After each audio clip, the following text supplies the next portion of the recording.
Have you ever had the misfortune on being at the end of a negotiation and something like this happened? What you want to believe is that it's going to take how long for your delivery? I'm Sven Mulfinger. I'm a seasoned entrepreneur with over 30 years of experience in navigating tricky discussions with investors, clients, suppliers, and team members. We have been talking about how to overcome negotiations tactics, and today we will take a look at the manipulative tactics. These tactics are intended to trick you, to deceive you, or leverage your emotions so that you might make a decision that is not necessarily in your best interests. Manipulative tactics take all form, including the one I just shared with you, which we call the flinch. This tactic is intended to communicate to the other party their displeasure with your proposal through the force of negative pushback, especially through their body language and tone of voice, and maybe create a little bit of anxiety that they can leverage against you. With the flinch, it's best to calmly and patiently acknowledge the other person's reaction and ask for more information, like this. I feel you. I can see that delivery time is concerning to you.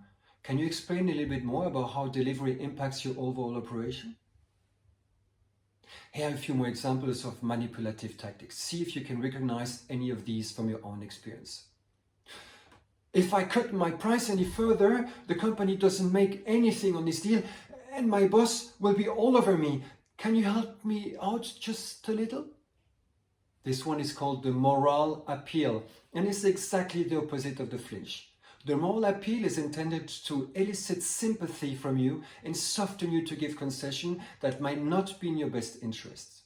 Respond by saying, look, believe me, I understand that we all operate on a narrow profit margin these days.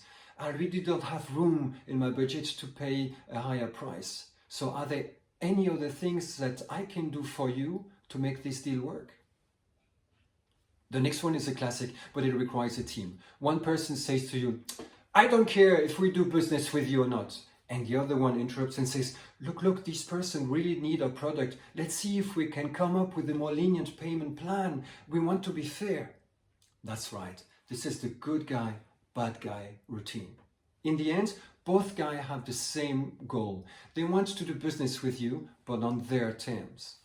Be careful not to be taken in by the good guy. While his offer might sound better compared to the bad guy, the terms may still not be acceptable. Find out more about the terms and see if they're consistent with the objectives. Ask questions like, just how more lenient are we talking about here? Can you give me some specifics so I can evaluate them? The last one sounds like this. I know I agreed to 30 days net, but now I need 90 days net, or we just cannot do this deal. This is called the reversal, because they are counting on your desire to keep the deal alive, to let them get away with changing the terms at the last minute. When this happens, don't hesitate to respond by saying, can you explain to me what changed? I do agree to longer terms, but would you agree to a 2-year contract? Then remember, a tactic perceived is no tactic at all. So once you realize you've been hit with a manipulative tactic, stay focused on the important issues. Do not act emotionally. Instead, calmly explain what you can do or what you can't do and ask them for a concession to balance out what they're asking to you. I've been working for startups and multi-companies for years, empowering them to master negotiation tactics. If you want to improve in negotiations, the best thing you can do is to rehearse again and again through play roles and constant feedback.